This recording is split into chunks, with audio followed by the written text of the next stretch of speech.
Bismillahirrahmanirrahim. Assalamualaikum warahmatullahi wabarakatuh. Selamat pagi dan salam sejahtera untuk kita semua. Yang terhormat Bapak Kepala SMA Negeri 2 Sukoharjo, Bapak Slamet Widodo SPD MPD. Yang kami hormati Bapak-Bapak Wakil Kepala Sekolah. Yang kami hormati Bapak Ibu peserta sosialisasi implementasi budaya positif pendidikan guru penggerak angkatan ke-7 yang saya hormati. Terlebih dahulu sebelumnya marilah kita panjatkan puji syukur kehadirat Allah Subhanahu wa taala, Tuhan yang Maha Esa, atas rahmat hidayah inayah, kesehatan dan kesempatan sehingga pada pagi yang cerah ini kita masih diberi kesempatan untuk berkumpul di ruang lab multimedia SMA Negeri 2 Sukoharjo dalam keadaan sehat, tidak kurang suatu apapun. Bapak Ibu yang kami hormati, sebelumnya akan kami sampaikan susunan acara sosialisasi implementasi budaya positif pendidikan guru penggerak angkatan ke-7 SMA Negeri 2 Sukoharjo tanggal 26 Januari 2023. Yang pertama pembukaan, yang kedua sambutan kepala sekolah dan sekaligus membuka acara pagi hari ini. Kemudian yang ketiga sosialisasi implementasi budaya positif pendidikan guru penggerak angkatan ke-7 yang nanti akan disampaikan oleh Bapak Hendratno Eskom dan Bapak Slamet Widodo SPD MPD. Kemudian yang keempat lain-lain, dan yang kelima penutup. Demikian Bapak Ibu susunan acara sosialisasi implementasi budaya positif pendidikan guru penggerak angkatan ke-7 tanggal 26 Januari 2023. Bapak Ibu yang kami hormati, untuk mengawali acara pada pagi hari ini, marilah kita buka dengan berdoa menurut agama kita masing-masing. Berdoa mulai. Berdoa selesai. Acara yang kedua, sambutan kepala sekolah SMA Negeri 2 Sukoharjo dan sekaligus membuka acara sosialisasi implementasi budaya positif pendidikan guru penggerak angkatan ke-7. Untuk itu kepada yang terhormat Bapak Slamet Widodo SPD MPD dipersilahkan. Terima kasih Pak Darsana. Bismillahirrahmanirrahim. Assalamualaikum warahmatullahi wabarakatuh. Yang saya hormati Bapak Ibu Guru SMA Negeri 2 Sukoharjo yang hadir pada kesempatan pagi hari ini. Pertama-tama kita tidak lupa memanjatkan puji syukur kehadirat Allah Subhanahu wa taala, Tuhan yang Maha Kuasa yang telah melimpahkan rahmat dan hidayah-Nya sehingga pada kesempatan pagi hari ini kita dapat berkumpul di ruang multimedia SMA Negeri 2 Sukoharjo dalam rangka sosialisasi implementasi budaya positif PGP Angkatan 7 Kabupaten Sukoharjo. Dalam hal ini adalah selaku narasumbernya saya sendiri nanti di sesi 2 dan Bapak Hendratno di sesi 1. Saya ucapkan banyak terima kasih terutama kepada Bapak Ibu Guru yang telah meluangkan waktu untuk hadir pada kesempatan pagi hari ini, dan juga ucapan terima kasih kepada Bapak Wakil Kepala Sekolah yang sudah menyiapkan kegiatan ini, Pak Kusaini, Pak Darsana, Pak Agus dan Pak Budi, dan semua yang telah membantu pelaksanaan kegiatan hari ini saya ucapkan juga banyak terima kasih. Ini adalah suatu kegiatan yang dimana ini merupakan tagihan aksi nyata dari program guru penggerak, baik untuk sosialisasi ditekankan pada modul 1.4 yaitu tentang budaya positif. Kita akan mensosialisasikan apa yang kita telah dapat ya, ilmu yang telah kita dapat di program guru penggerak, dan mungkin juga sebagian yang sudah kita implementasikan atau kita laksanakan di kelas atau di sekolah yang nanti akan disampaikan oleh narasumber. Saya kira demikian, mohon maaf dari saya ada kekurangannya. Pada akhirnya kita buka acara hari ini, yaitu secara resmi saya buka sosialisasi implementasi budaya positif program guru penggerak angkatan 7 di Kabupaten Sukoharjo, terutama di SMA Negeri 2 Sukoharjo, dengan bacaan Bismillah. Bismillahirrahmanirrahim. Terima kasih. Assalamualaikum warahmatullahi wabarakatuh. Demikian Bapak Ibu sambutan dan sekaligus membuka acara sosialisasi implementasi budaya positif PGB angkatan ke-7 yang telah dibuka oleh Bapak Slamet Widodo, Kepala SMA Negeri 2 Sukoharjo. Bapak Ibu yang kami hormati, untuk acara yang ketiga, yaitu sosialisasi implementasi budaya positif pendidikan guru penggerak angkatan ke-7 yang nanti akan disampaikan oleh narasumber. Untuk itu kepada Bapak Indratno Eskom dipersilahkan. Terima kasih atas waktu yang diberikan kepada saya. Oke, untuk hari ini kita mulai untuk sosialisasi implementasi budaya positif yang sudah saya terapkan di SMA Negeri 2 Sukoharjo.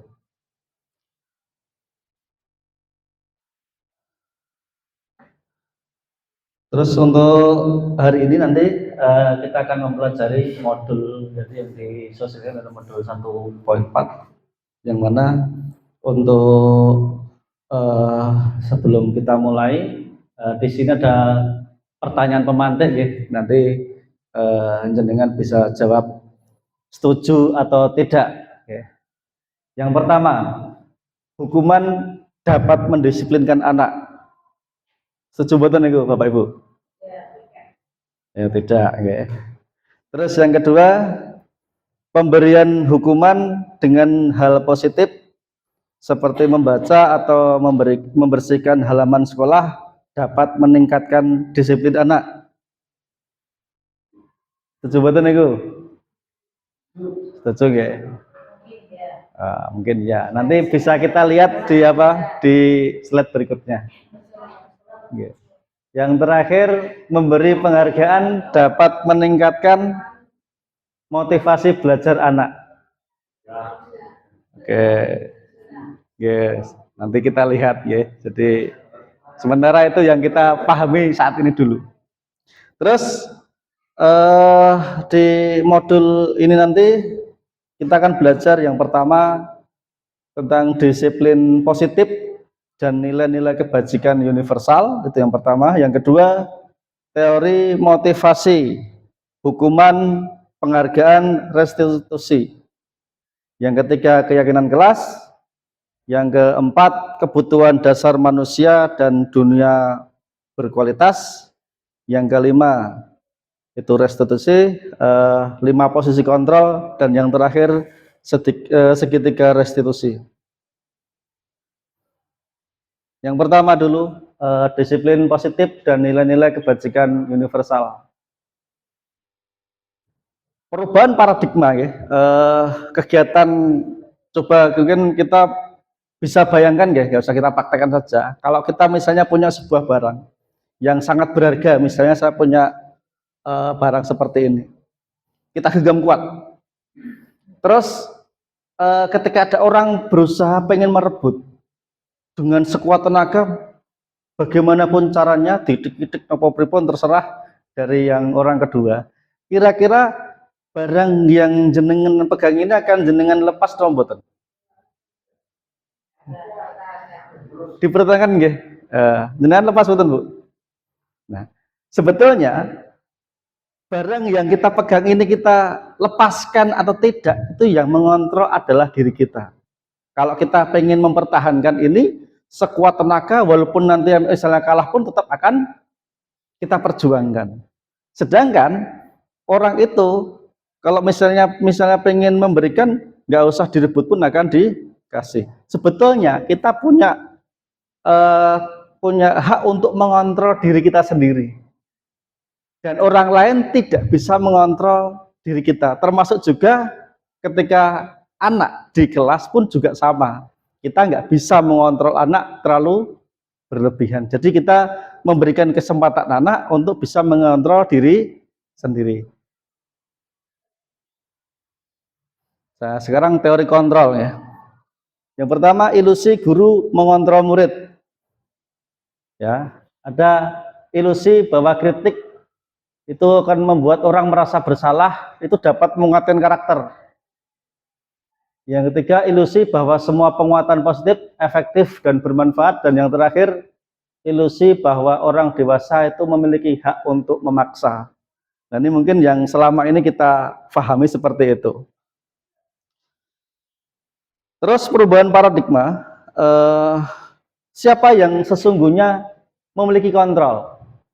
Nah, di sebelah kiri panjenengan bisa lihat untuk yang stimulus respon, sedangkan yang sebelah kanan teori kontrol atau pilihan. Yang stimulus, kita lihat di situ kita mencoba mengubah orang agar berpandangan sama dengan kita. Nah, ini mungkin kurang pas ya sebetulnya ya, tapi selama ini kita berada di posisi seperti itu. Terus yang teori kontrol, kita berusaha memahami pandangan orang lain tentang dunia, jadi memberikan kesempatan. Jadi tidak harus sama dalam berpandangan. Terus yang kedua, perilaku buruk dilihat sebagai suatu kesalahan. Ya, jadi kita menganggap kalau orang berbuat itu pasti salah. Kalau nggak sesuai dengan yang kita pahami atau kebajikan yang universal. Tapi kalau di sisi lain kita bisa menilai, misalnya anak berbuat suatu hal, mungkin punya tujuan. Kenapa kok anak itu melakukan hal seperti itu? Nah, di situ. Terus yang ketiga, orang lain bisa mengontrol saya. Tapi yang teori kontrol, hanya Anda yang bisa mengontrol diri Anda. Seperti tadi yang sudah kita contohkan tadi ya. Yang berikutnya, saya bisa mengontrol orang lain. Jadi kita jadi orang yang berkuasa, bisa mengendalikan orang. Jadi guru biasanya bocahnya kudu manut karo guru. Nah, di sini mungkin kurang pas ya. Jadi kita nggak bisa mengontrol orang lain. Terus yang berikutnya, pemaksaan ada pada saat bujukan gagal. Ya, ketika kita mungkin menghendaki sesuatu dari orang, misalnya tolong nak, tolong diam misalnya. Nah, di situ anak nggak mau, mungkin kita bisa menggunakan kekuatan kita, memaksa seperti itu. Nah, di sini yang teori kontrol, kolaborasi dan konsensus menciptakan pilihan-pilihan baru. Jadi kita coba kasih alternatif yang lain, yang sekiranya nanti bisa sesuai dengan yang kita harapkan. Yang terakhir, model berpikir menang atau kalah. Nah, di sini pasti ada yang menang, ada yang kalah. Misalnya kita guru dengan siswa, guru pengennya menang, siswa harus mengalah. Nah, di sini tidak. Untuk yang teori kontrol, semuanya punya hak untuk menang atau seperti yang diharapkan. Nah, di sini disiplin positif kita bisa lihat di sini ya, teori kontrol, bahwasanya yang pertama di sini kita tidak bisa mengendalikan atau mengontrol orang lain, yang bisa mengontrol adalah diri kita sendiri. Nah, semua perilaku memiliki tujuan, ini yang kita harapkan ya. Terus model menang-menang seperti tadi yang kita pelajari. Nah, terus untuk selebihnya bisa panjenengan perhatikan di sini. Contoh untuk masalah kontrol, ya di sini makna disiplin seperti apa, nanti bisa kita baca di sini ya. Bahwasanya makna disiplin itu belajar kontrol diri dengan menggali potensi kita agar mencapai tujuan yang mulia. Sedangkan di sini untuk perilaku yang memiliki tujuan, pertama teori motivasi. Ya, kita mungkin melakukan suatu hal itu karena untuk menghindari hukuman, misalnya anak seperti itu ya, misalnya anak misalnya harus pakai dasi dan seterusnya. Tapi kalau itu didasari, oh saya pengen terlihat rapi, beda lagi. Jadi kita harapkan anak itu mempunyai niat yang pas gitu. Terus yang kedua, untuk mendapatkan imbalan. Nah, di sini yang paling rawan di sini, ketika anak itu mau melakukan perbuatan tapi dengan iming-iming imbalan, itu kan akan berdampak negatif juga. Contoh misalnya kita nggak lihat anak kita sendiri lah. Misalnya kita diminta tolong orang, pokoknya kuduan yang duitnya. Ya nanti ketika suatu saat diminta tolong nggak ada ininya, ya nanti aras-arasan gitu. Terus yang ketiga, untuk menghargai diri sendiri, yang kita harapkan nanti yang di sini yang paling bawah, nomor 3 ini. Yang mana untuk bisa menghargai diri harus sesuai dengan nilai-nilai kebajikan yang universal. Untuk yang sebelah kanannya berpikir menang-menang atau kolaborasi di sini akan menciptakan 5 posisi kontrol. Jadi kalau kita menghadapi anak yang bermasalah, selama ini mungkin kita memberikan hukuman ya. Kita tolong misalnya anak terlambat datang, wes sekarang ngepel atau mungkin ngoras WC, diberikan hukuman. Dan di sini masih kurang pas ya. Terus yang kedua membuat rasa bersalah. Di sini kalau misalnya contoh di kelas kita dalam pembelajaran ramai, kita ngomong sama anak, Mas, kamu nggak kasihan sama Pak Hen misalnya, Pak Hen wes bengok-bengok, wes kesel kayak gini. Jadi itu akan membuat antum merasa bersalah. Oh iya, aku buat kesalahan. Itu pun juga kurang pas juga. Jadi kalau kita bisa, kalau dalam mengatasi masalah, paling tidak itu yang nomor 3 dan 4, tapi diharapkan yang nomor 5. Yang 3 itu sebagai teman, yang keempat sebagai pemantau, dan yang terakhir sebagai manajer. Nanti bisa kita lihat di slide berikutnya. Terus yang di sebelah kanan yang menyatakan kebutuhan kita berbeda, kita berusaha saling memahami, itu kontrolnya adalah 5 kebutuhan dasar manusia ya. Itu yang pertama,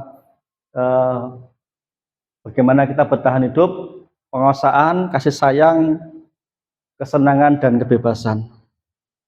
Nah, berikutnya akan saya sampaikan tentang makna disiplin. Makna disiplin. Disiplin itu berasal dari bahasa Latin ya, disiplina, yang artinya belajar. Terus makna dari kata ini berkonotasi dengan disiplin diri dari murid-murid Sokrates dan Plato. Disiplin diri membuat orang menggali potensinya untuk sebuah tujuan. Namun dalam budaya kita, makna kata disiplin berubah menjadi sesuatu yang harus dilakukan seseorang kepada orang lain untuk mendapatkan kepatuhan. Jadi disiplin itu lebih cenderung ke harus sesuai dengan peraturan.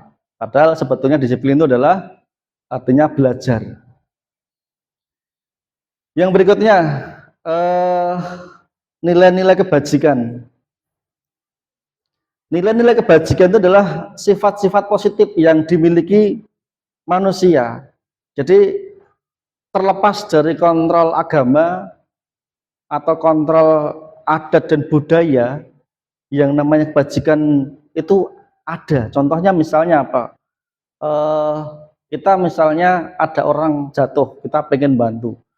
Itu terlepas dari aturan agama, aturan adat, itu pasti ada keinginan seperti itu. Terus yang kedua, untuk materi yang kedua, itu teori motivasi, hukuman, penghargaan, dan restitusi. Teori motivasi perilaku manusia. Ya, yang pertama, untuk menghindari ketidaknyamanan atau hukuman. Jadi kita melakukan sesuatu itu hanya untuk menghindari hukuman. Ya, misalnya contoh anak itu pengennya pakainya sepatunya merah, tapi karena aturan di sekolah warnanya harus hitam, dan terpaksa anak melakukan dengan niat pengen terhindar dari masalah, dari hukuman. Itu yang pertama. Itu berarti kita dapat motivasi dari luar atau motivasi eksternal. Atau yang kedua, tadi sudah saya sampaikan, kita melakukan sesuatu hanya untuk mengharapkan imbalan. Ya, nah, terus yang ketiga, ini yang tadi yang berwarna merah tadi ya.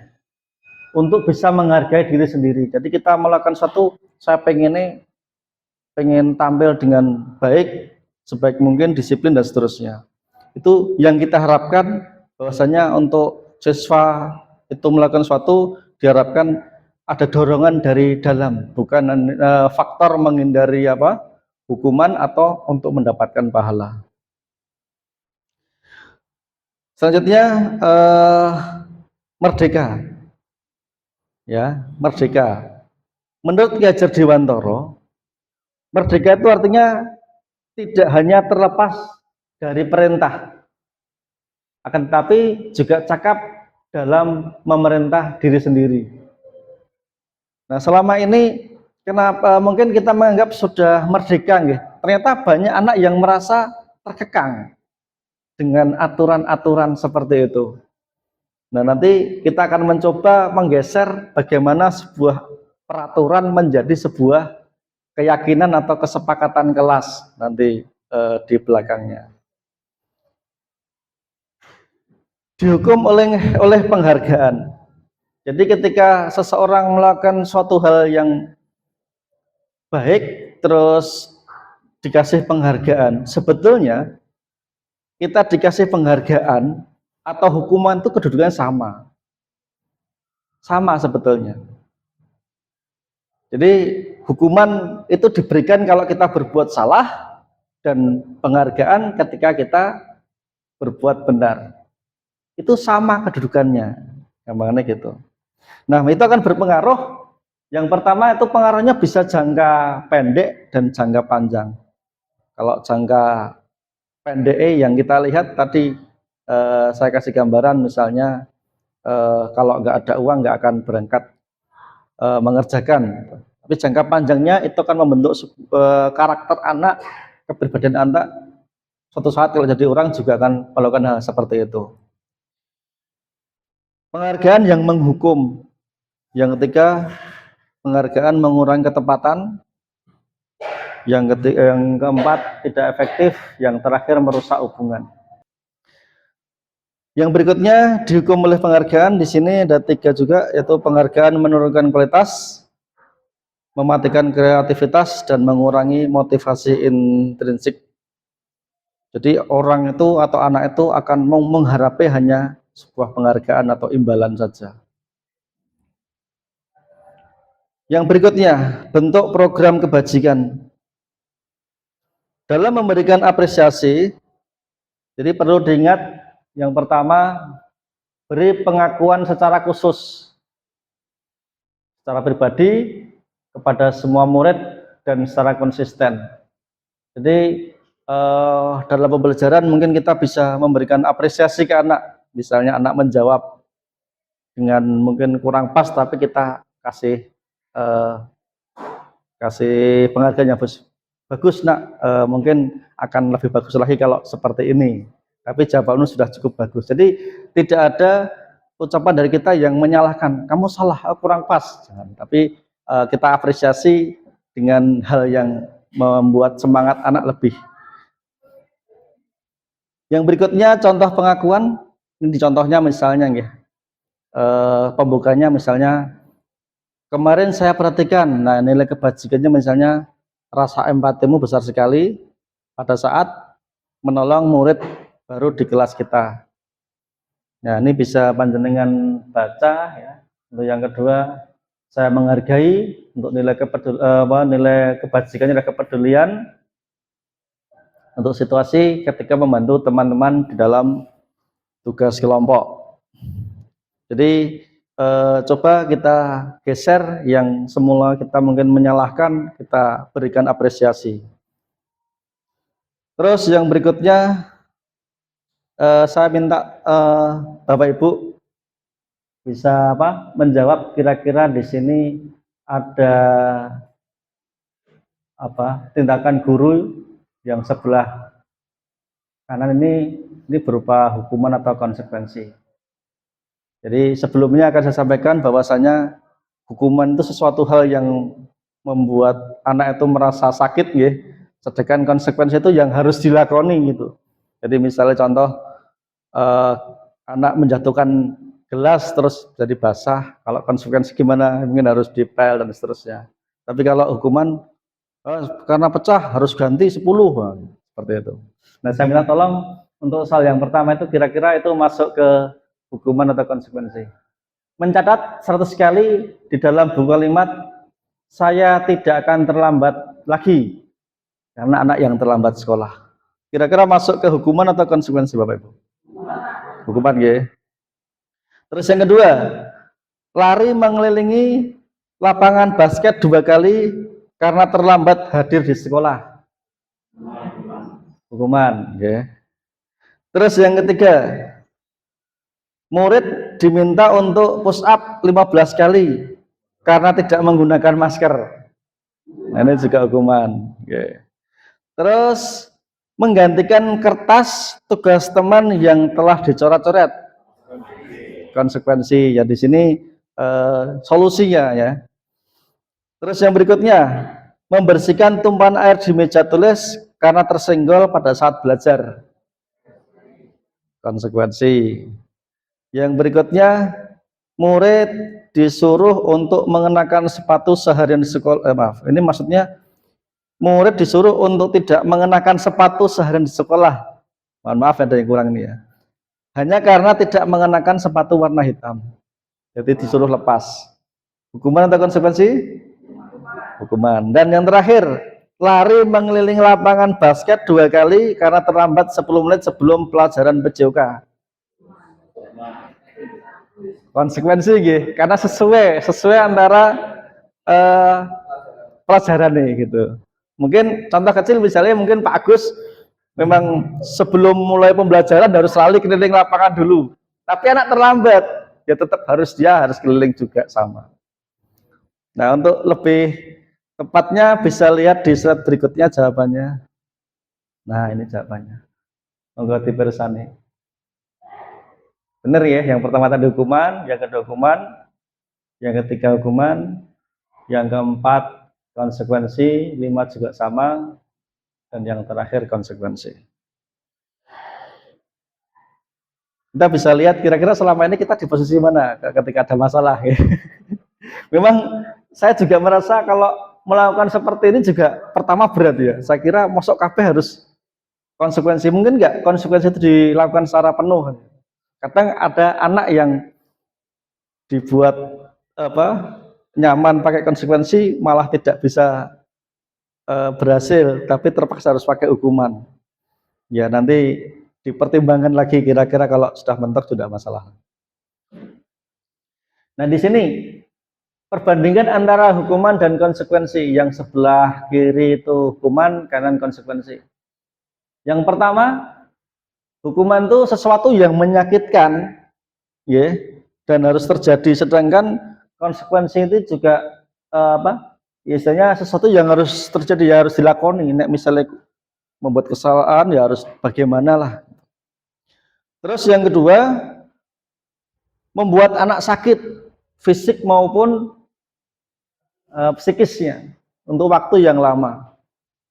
Mungkin misalnya contoh kecil ketika saya pas ngajar adalah anak rame tak uncali nganggo penghapus misalnya kan gitu. Nanti anak bisa sampai dendam. Bahkan sampai dewasa pun mungkin ingat, aku ben wis tahu dibalang penghapus karo Pak Hen misalnya. Dan itu akan membekas di hati anak. Kalau anak itu mungkin enggak ikhlas, suatu saat mungkin jadi polisi misalnya, best band karepmu tak kasih hukuman genti, tak tilang genti misalnya gitu. Itu contoh. Jadi bekasnya cukup lama. Sedangkan untuk yang konsekuensi itu membuat anak tidak nyaman, tapi hanya sebentar. Dan sebetulnya konsekuensi itu adalah kesepakatan yang dibuat secara bersama. Yang berikutnya untuk hukuman itu anak membenci kedisiplinan. Jadi anak itu merasa terpaksa ya, sehingga wah ngopo aku kudu ngene kan gitu. Tapi kalau konsekuensi, anak akan berusaha untuk menghargai kedisiplinan. Untuk hukuman itu bersifat paksaan, gelem ra gelem kudu dilakoni nggih. Sedangkan untuk yang konsekuensi kita ingatkan. Misalnya contoh kecil, gelasnya jatuh basah. Kira-kira harus gimana Mbak atau Mas? Pak saya harus bersihkan ya, silahkan. Seperti itu. Jadi kalau konsekuensi itu kita minta anak untuk mencari solusi yang pas. Terus yang berikutnya mendorong anak menyakiti diri sendiri untuk hukuman. Sedangkan untuk konsekuensi mendorong anak untuk mudah menyesuaikan diri. Yang berikutnya hukuman itu konsep yang buruk, Sedangkan untuk yang konsekuensi yang baik, yang hukuman anak belajar untuk menyembunyikan kesalahan, sedangkan untuk yang konsekuensi anak belajar untuk mematuhi peraturan. Yang terakhir, hukuman itu akan membuat anak merasa marah, bisa bermasalah, ya, bersalah yang tinggi, isin, dan mungkin juga merasa minder dan tidak dihargai. Itu muncul, mungkin kita bisa lihat berbagai permasalahan anak di sekolah kita, ya. Mungkin juga bisa hanya karena hukuman seperti itu. Sedangkan konsekuensi, anak kehilangan hak tapi tidak nyamannya hanya sebentar, tidak lama. Nah, ini contoh, saya tuh pernah kemarin ya, bulan Desember kemarin, itu membuat, awal Januari ya, awal semester, saya tuh mencoba membuat kesepakatan atau keyakinan kelas di kelas 10 MIPA. Sebagai contoh 10 MIPA 4 ya, untuk itu anak didik saya sendiri. Dan di situ ada kesepakatan atau keyakinan, pokoknya misalnya baju nggak dimasukkan, hukumannya apa? Jadi anak saya minta untuk mencari, Pak, hukum denda bayar 5.000 Pak. Jangan. Jadi konsekuensi itu tidak harus berupa hukuman itu. Lah kira-kira apa? Ternyata anak menyepakati bersama, Pak, nanti kalau kita baju di luar nanti ngaji Pak. Ya udah. Nah kemarin waktu di sini itu ada anak misalnya contoh namanya Arking ya, nggak dimasukkan bajunya. Lah temennya, Pak nggak dimasukkan Pak Arking Pak, maju ngaji sampai 2 kali atau 3 kali pertemuan, sehingga untuk pertemuan berikutnya sudah masuk sendiri. Jadi saya nggak ngasih hukuman, tapi teman-temannya mengingatkan, Pak si Arking ini nggak pakai bajunya di luar Pak. Jadi seperti itu. Yang berikutnya perbedaan hukuman dan konsekuensi. Ini sudah tadi ya, di double slide. Berikutnya restitusi. Apa itu restitusi? Restitusi adalah proses menciptakan kondisi bagi murid untuk memperbaiki kesalahan sehingga mereka bisa kembali pada kelompok mereka dengan karakter yang lebih kuat. Restitusi juga merupakan proses kolaborasi yang mengajarkan murid untuk mencari solusi untuk masalah mereka dan membantu murid berpikir tentang orang seperti apa yang mereka inginkan atau cita-citanya apa dan bagaimana mereka harus memperlakukan orang lain. Jadi restitusi ini cenderung ke menyelesaikan masalah secara bersama. Jadi ketika kita ngobrol dengan anak, mungkin Bu Laudy lebih paham ya, karena BK itu sering menghadapi anak yang bermasalah. Jadi kita tidak langsung menyalahkan anak, tapi mencari solusi. Kenapa kamu berbuat seperti ini? Alasannya apa? Jadi kita hargai anak. Terus kira-kira solusinya apa? Anak kita suruh untuk mencari solusi, sehingga itu tidak memberatkan anak. Justru kita hanya bertugas hanya memancing saja. Mungkin Bu Laudy punya pengalaman yang banyak, nanti bisa sharing juga. Di sini identitas gagal, yang sebelah kiri itu untuk hukuman, yang sebelah kanan itu identitas sukses untuk disiplin. Kalian bisa baca seperti itu. Jadi hukuman itu sesuatu yang menyakitkan, yang tadi sudah saya sampaikan ya. Nah, 9 ciri-ciri restitusi. Yang pertama, bukan menebus kesalahan, namun untuk belajar dari kesalahan. Ya, kalau belajar dari kesalahan itu kita berusaha untuk tidak mengulang sebuah kesalahan. Saya masih ingat pesan bapak saya dulu. Jadi ketika berbuat sebuah kesalahan itu jangan dijadikan sebuah pengalaman, tapi sebuah pelajaran. Kalau pengalaman harus diulang lagi, tapi kalau pelajaran cukup 1 kali berbuat salah. Terus yang kedua, untuk memperbaiki hubungan. Yang ketiga, tawaran bukan paksaan. Kalau paksaan kamu harus seperti ini, harus seperti itu. Tapi tawaran kita bisa memberikan solusi A atau B dan seterusnya. Yang keempat, restitusi menuntun untuk melihat ke dalam diri. Jadi diminta untuk bisa merefleksi diri sendiri. Yang kelima, resolusi untuk mencari kebutuhan dasar yang mendasari tindakan. Yang keenam, resolusi diri adalah cara yang paling baik di antara semua cara ya. Terus fokus pada karakter bukan tindakan. Yang berikutnya itu fokus pada solusi, dan yang terakhir mengembalikan murid yang berbuat salah kepada kelompoknya. Jadi kita bisa ibarat kalau saya menggambarkan itu seperti angon bebek. Jadi ketika ada bebek sing nyempal dari barisan, kita cukup ngasih apa? Tanda saja biar bebeknya kembali ke kelompoknya. Bukan langsung kita pegang cekel gulune oncake, jangan seperti itu. Cukup kita kasih apa? Tanda saja. Yang berikutnya materi yang ketiga itu keyakinan kelas. Untuk bisa menerapkan budaya positif tadi dan juga untuk menghindari anak melakukan kesalahan, kita bisa membuat sebuah keyakinan kelas. Nah, ini ada pertanyaan, mengapa tidak peraturan saja? Mengapa harus keyakinan kelas? Jadi mengapa kita memilih peraturan, memiliki peraturan ya, harus menggunakan helm bila mengendarai kendaraan roda 2. Coba kita bisa baca, kita cermati ya. Mengapa kita memiliki peraturan dengan 3M, menggunakan masker, mencuci tangan, dan menjaga jarak 1,5 meter pada saat COVID yang lalu. Terus mengapa kita memiliki peraturan yang harus datang tepat waktu pada saat pembelajaran atau mungkin pendidikan atau pelatihan? Ya, itu cenderung untuk muncul motivasi dari luar ya. Ada yang diharapkan bagaimana kita mempunyai motivasi dari diri sendiri atau motivasi intrinsik.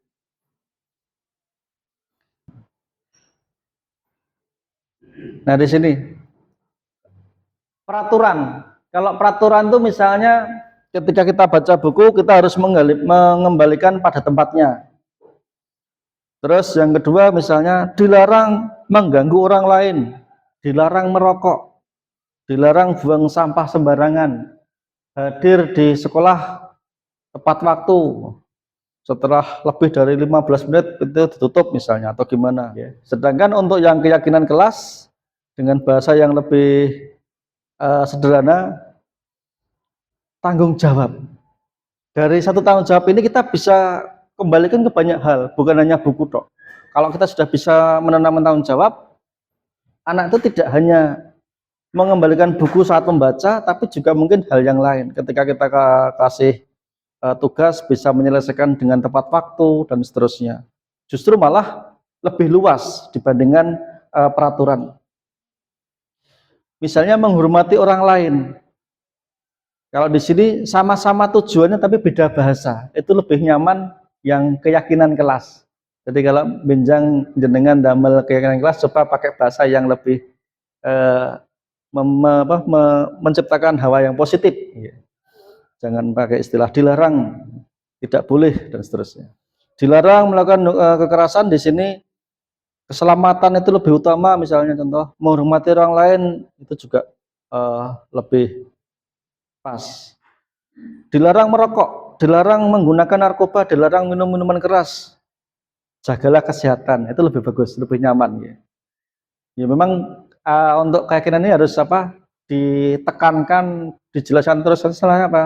Terlalu simpel sehingga anak mungkin kurang cepat untuk memahami. Jadi butuh proses.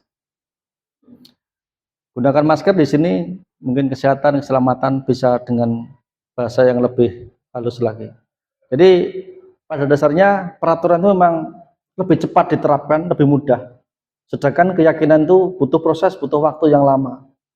Tapi kadang hal yang instan itu juga lebih cepat rusak ya. Mungkin kalau dulu kita punya gambaran, wah barang-barang Cina ini murah, cepat nih ya dan rusak. Ya.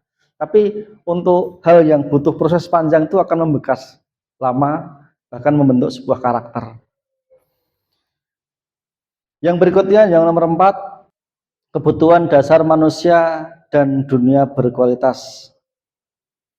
Ya, kebutuhan manusia itu ada 5 di situ ya, yang intinya itu bisa dipecah jadi banyak. Yang pertama itu kebutuhan pengen bertahan hidup. Yang kedua kasih sayang dan diterima di lingkungannya. Yang berikutnya ada penguasaan, kebebasan dan kesenangan. Kalau 5 kebutuhan ini sudah terpenuhi, saya kira kata bahagia tidak jauh. Ya. Posisi kontrol. Nah, kita ketika menghadapi anak yang bermasalah, ada 5 posisi kontrol. Ya, kita sebagai apa bisa kita lihat di sini. Mungkin selama ini, oh saya lebih sering untuk menghardik atau mungkin menunjuk atau mungkin di situ menyindir. Oh berarti kita selama ini sebagai penghukum. Contohnya misalnya, awas ya, atau mungkin dan seterusnya, itu bisa panjenengan baca. Nah, hasilnya apa? Hasilnya ya tadi menimbulkan hal negatif. Kalau kata-kata atau mungkin perbuatan kita itu terlalu dirasa dalam sama anak, nanti akan menimbulkan dampak yang berkepanjangan juga dan kurang nyaman. Terus yang kedua itu membuat rasa bersalah. Itu misalnya tadi saya kasih gambaran anak ramai ketika kita sedang mengajar, mbok tulung yo, wong Pak Hen itu sudah ngomong wis banter bengok-bengok urung sarapan. Ya wis kesel awake lara kabeh. Kok yo rame, mbok tolong mengerti sedikit. Nah, itu sebetulnya kita di posisi yang nomor 2 itu. Membuat rasa bersalah. Hasilnya apa? Mungkin anak jadi merasa bersalah, ngeso ngedon. Itu yang dampak terburuk. Jadi setiap sesuatu kan punya apa? Punya sifat dan karakter yang berbeda, nggih. Mungkin Pak Gus kemarin ada masalah anak yang hanya dilihat video saja dampaknya luar biasa, nggih. Mungkin bagi orang lain tidak apa-apa, tapi ternyata bagi anak tertentu itu luar biasa. Jadi kadang seperti itu. Permasalahannya kita tuh melakukan hal itu hanya biasa, nggak tak sidik, tapi ada anak yang mungkin tuh menganggap jeru banget. Itu pernah. Bahkan sampai hal yang luar biasanya mungkin ketika mungkin di luar ngobrol, wah biyen Pak Indra galak banget misalnya. Padahal mungkin bukan galak, hanya karena mungkin faktor memang watak dan seterusnya, tapi anak itu menganggapnya beda seperti itu. Oke. Terus yang ketiga, posisi sebagai teman. Ya, jadi membuatkan alasan-alasan untuk muridnya. Misalnya contoh, ayo toh, sedang dilakukan, Ade bolo kok, misalnya gitu. Dan seterusnya. Di sini contohnya, ayo lakukan demi ibu. Masa kamu tidak mau rakelingan ya biar pesta bantu kayak gini ya gitu. Contoh misalnya, ayo toh belajar yang serius misalnya. Kowe rakelingan kowe biar jadi ra munggah misalnya gitu. Tak unggahke. Nah, jadi seakan-akan ya tadi sebetulnya beda tipis dengan yang membuat rasa bersalah sebetulnya. Terus yang keempat sebagai pemantau, ini kita lebih cenderung mengingatkan atau anak, misalnya contoh anak rame, coba dicek itu di papan tulis apa di tempelan sana, hukumannya apa, aturannya gimana. Jadi anak suruh baca gitu. Itu kita berarti pada posisi pemantau.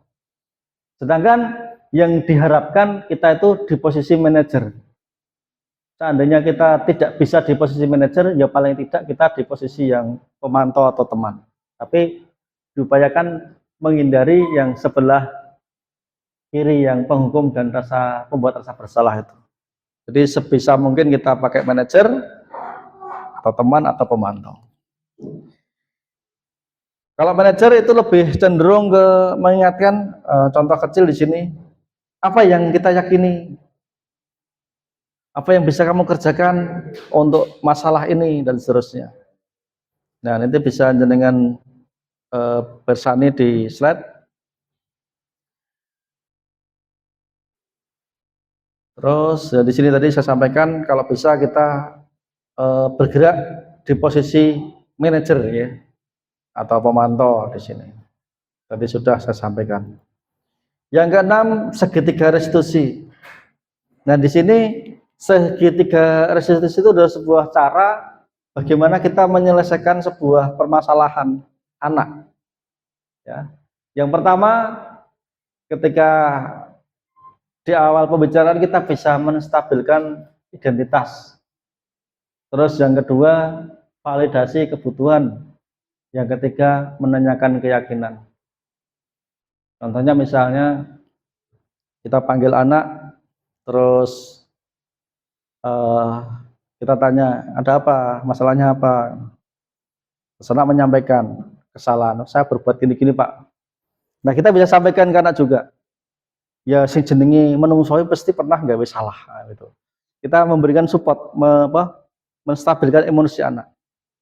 Wis tahu nggak salah itu wajar, mau jenenge menungso. Nah, tapi ya setidaknya kita sudah tahu bahwasanya itu mungkin kurang pas gitu ya. Terus yang berikutnya, validasi kebutuhan. Dan di sini kita tanyakan, oke, kamu berbuat kesalahan ya. Nah, mungkin kira-kira alasannya apa kamu melakukan seperti itu. Nah, dari situ kita bisa menggali. Kadang anak itu ada masalah di rumah. Nah, di sekolah pengen cari perhatian, membuat atau menentang sebuah aturan itu kadang terjadi seperti itu. Ya, mungkin Bapak Ibu guru Ibu guru BK mungkin sudah begitu paham sekali, atau mungkin Pak Agus yang sering berhadapan dengan siswa, gitu. Ternyata apa, anak melakukan kesalahan itu karena ada alasan yang lain, mungkin karena mungkin bentrok dengan keluarga. Di situ bisa kita lihat alasannya apa. Nah, kalau sudah, nah kita masuk ke yang terakhir, itu menanyakan keyakinan. Nah, kalau kamu berbuat salah, kira-kira solusinya apa? Jadi kita tanya ke anak seperti itu. Nah, kita bisa kasih pertanyaan. Kalau sudah misalnya anak mentok, bisa kasih apa? Pilihan-pilihan. Bisa gini, bisa gini. Contoh misalnya anak menjatuhkan gelas kotor, kira-kira solusinya apa? Oh Pak, itu gelasnya saya ganti 10. Jangan. Mungkin pertama bisa kamu bersihkan, yang kedua kamu bisa bayar orang untuk membersihkan. Jadi kita kasih pilihan seperti itu. Nah, otomatis kalau kita bisa melaksanakan 3 ini, kita akan bisa membantu menyelesaikan masalah anak tanpa ada perasaan dendam. Beda kalau misalnya kamu buat salah ya, kamu harus gini-gini. Anak akan tidak bisa selesai dari masalah, justru malah akan apa? Akan semakin kuat, pengen melakukan kesalahan lagi. Biasanya watak anak itu kan lebih senang menentang arus ya. Itu memang sudah kodrat anak itu, biasanya lebih senang menentang arus. Di sini contohnya ya, contohnya menstabilkan identitas tadi sudah saya kasih gambaran, tapi jenengan bisa baca di sini ya. Yang pertama, mungkin berbuat satu hal yang manusiawi dan seterusnya. Dari awal tadi sampai akhir, kira-kira apa yang sudah kita pelajari di sini? Ya, jenengan bisa cek dari apa yang biasa kita lakukan setiap hari, apakah sudah sesuai dengan yang tadi. Kalau tidak sesuai, mungkin bisa kita rencanakan kira-kira seperti apa untuk langkah ke depannya. Nah, di sini saya punya dokumentasi untuk penerapan budaya positif ya. Saya coba di kelas MIPA 2, 3, dan 4. Ya, di sini saya membuat keyakinan kelas bersama. Keyakinan kelas ini untuk yang kelas 11 MIPA 3 dan 2 itu hanya keyakinan kelas di jam informatika, tapi yang MIPA 4 secara umum. Jadi bisa berlaku untuk semua. Ini foto-fotonya dan ini videonya. Saya melakukan apa? Membuat keyakinan kelas bersama dengan anak. Ada masuk hari ini? Siapa? Mungkin ini yang saya sampaikan. Sebelum saya akhiri, mungkin ada pertanyaan untuk saya. Monggo Bapak Ibu, nggih, Pak Agus. Terima kasih. Assalamualaikum warahmatullahi wabarakatuh. Maaf sebelumnya ini yang saya tanyakan menurut pemahaman kami. Yeah. Teman Agus Harsoyo bukan ini yang 4B, tapi yang Agus Harsoyo cuma 4A ini ya. Yang pahami dengan materi ini kalau memang kita aplikasikan di kenyataan yang ada di sekolahan kita, itu memang terkadang banyak persepsi yang timbul juga. Seperti apa yang dikatakan Pak Indaro tadi, setiap anak melakukan sesuatu itu pasti punya tujuan. Kalau kita itu tidak istilahnya memahami masalah ini, nanti memang keadaannya berbeda. Misalnya seperti anak keluar untuk makan dan makannya agak lama. Mungkin persepsi kita selalu guru persepsinya kok ini dari ini enggak, tapi mungkin persepsi anak berbeda. Saya makan supaya nanti kenyang, supaya mengikuti pelajaran bisa mengikuti dengan baik. Makanya persepsi ini nanti bagaimana? Tolong nanti saya dikasih contoh yang konkret untuk istilahnya kejadian seperti ini. Yang kedua itu masalah peraturan dengan kesepakatan kelas tadi. Berarti kalau di sini pemahaman saya yang namanya tata tertib umum itu mungkin tidak perlu dengan adanya materi seperti ini. Karena apa? Mungkin dari setiap kelas itu bisa berbeda-beda memberikan suatu kesepakatan. Misalnya kelas A kesepakatan pakai sepatu biru, kelas C pakai sepatu putih, itu nanti bisa. Nah itu nanti bagaimana? Terus yang terakhir kejadian yang paling fatal, kadang kita ini memberikan suatu antara konsekuensi ataupun hukuman. Kalau tadi hukuman memang tidak boleh, konsekuensi ini kadang dipengaruhi oleh pihak eksternal dari luar. Nah ini yang menjadikan nanti kita menjadikan itu sebetulnya konsekuensi, tapi bisa menjadikan suatu hukuman. Contohnya ini mohon maaf ya, kami contohkan seperti kemarin masalahnya si Rokim. Nah, Rokim memang berbuat seperti itu, mungkin kalau kita kembalikan ke mengapa dia melakukan itu, mungkin punya tujuan yang lain juga, itu juga bisa. Tapi dari satu sisi itu sudah melanggar aturan yang ada, karena membuat orang lain istilahnya mencederai orang lain juga. Dan di mana kami dengan BK sudah melakukan suatu istilahnya pendekatan pemahaman itu, yang akhirnya sedikit banyak itu ditekankan bahwa si Rokim ini untuk bisa pindah sekolah. Nah, di satu sisi setelah saya melihat dengan pasti anak ini dia memiliki suatu permasalahan di rumah yang sangat rumit sekali. Nah, ini saya dari pertanyaan saya ini semuanya, kamu meminta tolong contoh yang konkret bagaimana caranya mengatasi permasalahan anak yang ada di sekolah ini. Contoh salah satunya seperti itu. Mungkin itu aja Pak In, mohon maaf sebelumnya. Assalamualaikum warahmatullahi wabarakatuh. Waalaikumsalam warahmatullahi wabarakatuh. Wah, apa pertanyaan?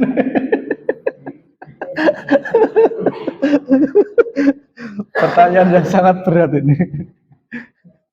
Jadi mohon maaf ya, ini juga saya jawab dengan sebatas kemampuan saya sendiri. Ya mungkin secara keilmuan saya jauh di bawah panjenengan secara keilmuan. Cuma hanya karena faktor harus menyampaikan ini sehingga saya harus matur ke depan dengan semua. Ya mungkin kalau misalnya anak, mohon maaf ya, kalau misalnya izin keluar terlalu lama, sebenarnya kita juga bisa batasi ya Pak, ya. Mungkin bisa batasi. Kira-kira berapa? Mau ngapain? Misalnya contoh mau makan ya. Nah makan kan kita bisa hitung, kalau kita makan itu berapa lama? Misalnya 10 menit atau 5 menit. Kita bisa kasih gambaran, berarti kamu harus gambarnya sekian menit. Dan sebenarnya anak juga bisa lihat ya istirahatnya berapa lama, 15 menit. Kira-kira cukup nggak kalau keluar untuk makan? Dan pas nggak kalau misalnya sampai keluar kalau lebih dari jam? Jadi panjenengan mungkin bisa kasih batasan waktu. Contoh kecil ini yang saya lakukan ya, karena saya tuh seringnya ngajar di lab. Ketika bel berbunyi, anak itu datang ke lab tuh sampai naik.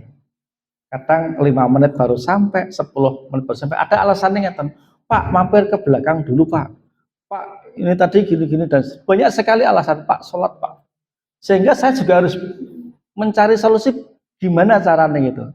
Nah, solusi terakhir yang saya lakukan ini saja. Mungkin secara kesepakatan bersama, siswa itu datang ke kelas, ke lab itu 5 menit setelah bel kan gitu. Kesepakatannya seperti itu. Tapi andai kata itu melebihi batas atau di luar dugaan, misalnya contoh guru jam sebelumnya itu belum selesai.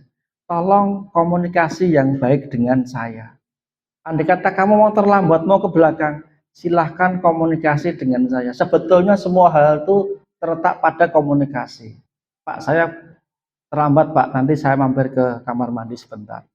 Boleh, silahkan. Bahkan ada kelas Pak ya, ada kesepakatan bersama. Pak, kalau ngantuk gimana Pak? Yaitu saya kasih waktu. Kamu boleh keluar, mau makan, mau tidur, nih mau tak kasih waktu 5 menit. Tapi saya lihat dulu kira-kira seberapa merah matanya. Kalau misalnya ngantuk banget ya mungkin lebih dari 5 menit, nggak masalah, 10 menit. Nah, saya kontrol sehingga dengan seperti itu anak itu tepat waktu Pak. Kebetulan itu baru saya terapkan di semester ini.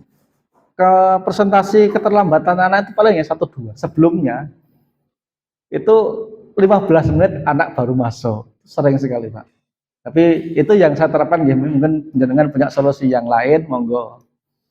Terus yang kedua, memang untuk konsekuensi ini kalau kita terapkan secara penuh di sekolah saat ini belum bisa Pak.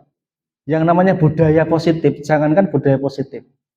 Membiasakan sebuah kebiasaan itu butuh proses panjang Pak. Nah saya jadi ingat itu pepatah yang disampaikan sama si A'agim. Mulai dari diri sendiri, mulai dari hal terkecil, mulai saat ini juga. Jadi kita bisa mencoba untuk menerapkan budaya positif itu dari hal yang kecil Pak. Mungkin di kelas dulu. Sehingga yang saya coba di kelas dulu, yang penting keyakinan kelas yang saya buat itu tidak bertentangan dengan aturan secara umum di sekolah ini. Nah kalau mungkin di kelas itu konsekuensinya itu sudah berjalan lancar, keyakinan kelas berjalan lancar, insya Allah nanti akan bisa dikembangkan.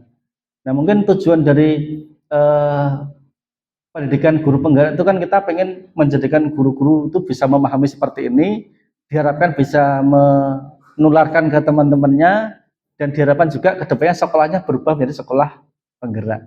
Nah kita kan belum Pak, mungkin kita mulai hal yang kecil dulu, mungkin Bapak Ibu bisa mencoba di kelasnya, di jamnya sendiri. Jadi keyakinan kelas saya di jam maaf ini saya punya juga. Ini di kelas MIPA 3, MIPA 2 sama 1 itu beda-beda. Beda-beda. Jadi saya minta untuk mencetak seperti ini disimpan di kelas, saya minta 1. Jadi kita di sini, oh saya ketemu dengan MIPA 3 misalnya. Ke anak nggak pakai, tadi misalnya ke MIPA 4 ya, anak baju di luar. Langsung kesepakatannya bersama, nomor misalnya suruh ngaji, maju, ngaji apa? Sak karepmu. Sepenting kamu bisa melaksanakan dengan nyaman, gitu. Dan itu pun juga berjalan. Nah, alhamdulillah si Arking itu pertemuan keempat masuk sini bajunya udah masuk. Sebelumnya di luar terus. Bahkan duduk aja kakinya di atas silo, kadang duduk di atas dengan memeluk lututnya. Sekarang sudah alhamdulillah sudah banyak berkurang. Itu yang saya coba. Dan sebetulnya contoh untuk konsekuensi ini bisa kita coba umpamanya ya. Misalnya upacara. Selama ini kan kita anak kan sering kita ayo undang rapi, silahkan ayo baris ya. Mungkin Pak Gus bisa mencoba. Pokoknya kalau anak belum siap, nggak akan dimulai. Misalnya nanti mulai jam 09.00 ya masalah. Mungkin sekali tempo perlu dibuat seperti itu. Sehingga ketika anak itu akan rapi jam 09.00 kan kepanasan. Mungkin periode berikutnya akan berubah. Oh, mungkin awan sidik panas. Sehingga anak itu nggak usah digetaki ketika WSP langsung rapi sendiri. Atau mungkin panjenengan punya konsekuensi apa dengan siswa bareng-bareng. Pokoknya misalnya terlambat gimana konsekuensinya? Nanti dipatuhi ya. Itu bisa. Nggih. Mohon maaf, ini masalah konsekuensi tadi misalnya kesepakatan kita mulai jam 9. Nggih. Nah, maka yang pertanyaan yang ketiga tadi, karena kita itu juga dipengaruhi oleh hal yang ekstern dari luar. Okay. Misalnya anak saya suruh yang misalnya tadi upacara jam 9. Ya, ternyata dia semaput. Okay. Semaput dan di situ nanti bermasalah. Nah, nanti mungkin orang tuanya yang protes atau faktor yang lain itu yang kami takutkan seperti itu. Okay. Nah, itu bagaimana ya? Okay. Itu hanya solusi Pak. Okay, nah sebetulnya saya ingat kira-kira tahun waktu saya masih SMP ya masalah. Saya tuh pernah ikut bapak saya ngapunten nggih, ngapunten juga guru SD sebetulnya, tapi juga ngajar di SMP dan SMA. Saya pernah ikut. Nah, aturan di sekolah itu ya seperti tadi, pokoknya nek urung rapi ora bakal pacaran. Itu ketika saya heran, Pak, niku mboten dibengoki pun rapi to, Pak. Aturannya ngene lho, engko nek misale engko ora ndang rapi ra dimulai, akhirnya bocah kepanasan dhewe. Nah, untuk masalah jenengan dengan faktor yang lain monggo disesuaikan. Mungkin tahap pertama mungkin kita kasih toleransi misalnya pokoknya seperempat jam nanti dimulai, atau mulai aja seenaknya dimulai aja. Yang lain gimana? Mungkin taruh di sini. Nah, masa jadi semua itu nanti kalau misalnya anak sudah terbiasa, nggak usah kita pengoi pun insya Allah mungkin pun nonton dewi kalau sudah menjadi budaya. Ya memang kalau yang namanya budaya itu memang susah, Pak. Seperti hanya ketika mungkin mohon maaf ya, saya bangun jam 3 malam. Dulu susah banget, Pak. Tapi karena mungkin sidik, mungkin jam 4 terus maju nih. Lama-lama sekarang tubuh itu punya alarm sendiri. Jam 4 atau jam 3 itu sudah bangun otomatis. Memang butuh proses, tidak langsung instan ya. Tapi yang namanya hal yang butuh proses itu juga nanti dampaknya juga akan positif. Mungkin itu ya bisa saja, Pak. Ngapunten ada kurangnya. Mungkin nanti bisa ditambahkan sama Pak Kepala Sekolah untuk bab seperti itu. Ya, seperti hanya mungkin jenengan misalnya Pak, mungkin pernah nggih damel wedang teh, nah, gitu. Jajan neng kok awet panas sih ngopo tuh yo. Bakarnya lama, Pak. Beda jenengan jika sak gelas yang gini apa panci mau menit matang, mungkin nggih sedelit itu nang adem. Beda dengan air yang di itu dari awal sampai akhir panasnya awet. Kenapa? Prosesnya panjang, Pak. Mungkin itu yang bisa saya sampaikan. Yang wonten kurangnya. Nggih. Wonten malih. Nggih, Bu Nunut.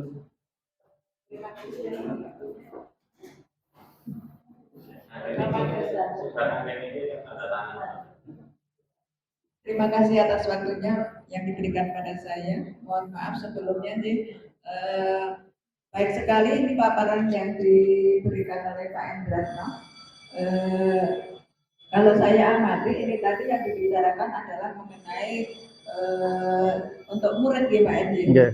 Yang saya tanyakan di sini, kalau ini muaranya ke murid, bagaimana kalau ini untuk ke guru, Pak? Nggih. Wonten malih. Ya saya nggih. Memang kita di sini kan belajarnya kan untuk murid nggih. Kita jadi guru itu kan untuk mendidik murid. Tapi sebetulnya untuk ini semua kan juga bisa kita terapkan ke kita juga nggih. Insya Allah kita nggak akan mungkin akan bisa memberikan didikan ke anak kalau kita tidak memberikan contoh ke anak. Ya, gitu. kaitannya sama Ki Hajar Dewantoro. Betul. Di Mangun Karsa itu. Nggih, jadi istilah kan guru yang kudu digugula ditiru.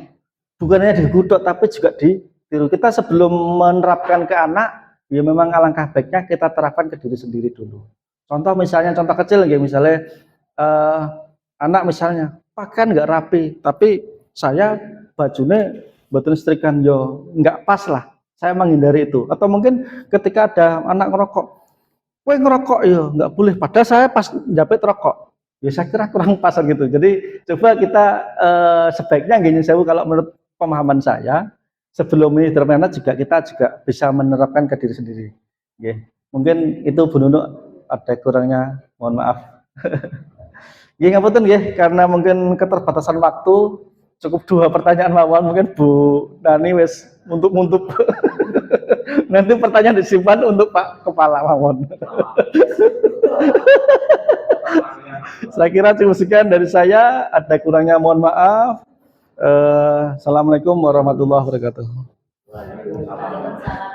Demikian Bapak Ibu yang telah dipaparkan oleh Bapak Endratno Eskom yang keterkaitannya dengan sosialisasi implementasi budaya positif, yang tadi ada sesi tanya jawab, 2 yang seperti disampaikan itu Mudah-mudahan ini bisa bermanfaat bagi kita semuanya untuk menyongsong berkaitan dengan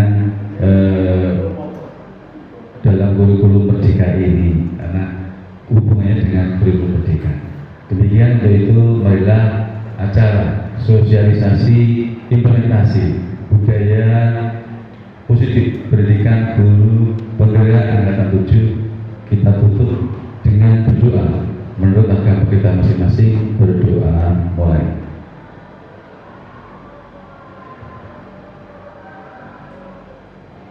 Berdoa selesai. Demikian Bapak Ibu, kami selalu membawa acara, banyak kekurangan, mohon maaf. Assalamualaikum warahmatullahi wabarakatuh. Terima kasih.